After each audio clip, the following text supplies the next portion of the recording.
ఇంకా baby wait అయితేనేమో అప్పుడు 2.5 కేజెస్ అలా ఉందనమాట. ఇంకా మంచిగా హెల్తీగా తింటే బేబీ అనేది డెలివరీ టైంకి ఇంకా బాగా రెడీ అవుతుందని అయితే చెప్పారు. ఇంకా నాకు వీక్లీ చెకప్స్ అయితే ఉన్నాయి.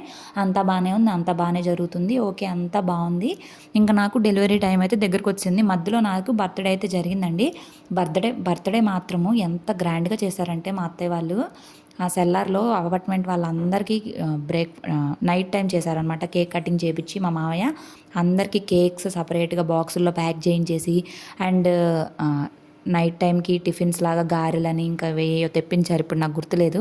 అన్నీ తెచ్చి నా బర్త్డే అయితే చాలా బాగా చేశారండి. ఆ బర్త్డే మాత్రము నేను అసలు మర్చిపోను. నాకైతే చాలా హ్యాపీగా అనిపించింది. ఇంకా దాని తర్వాత బర్త్డేలు అంటే ఇంకా పిల్లలు పుట్టేస్తారు కదా, అప్పుడైతే నేను ఫుల్ మంత్స్లో ఉన్నాను. అంటే నాకు 9th మంత్ ఇంకో 2 డేస్లో తగులుతుంది అనగా నా బర్త్డే అయితే వచ్చిందనమాట. చాలా గ్రాండ్గా చేశారు. అసలు అది ఎప్పటికీ మర్చిపోలేను. వాళ్ళకి ఎప్పటికీ రుణపడి ఉంటానన్నమాట. ఎంత బాగా చూసుకుంటారు కదా.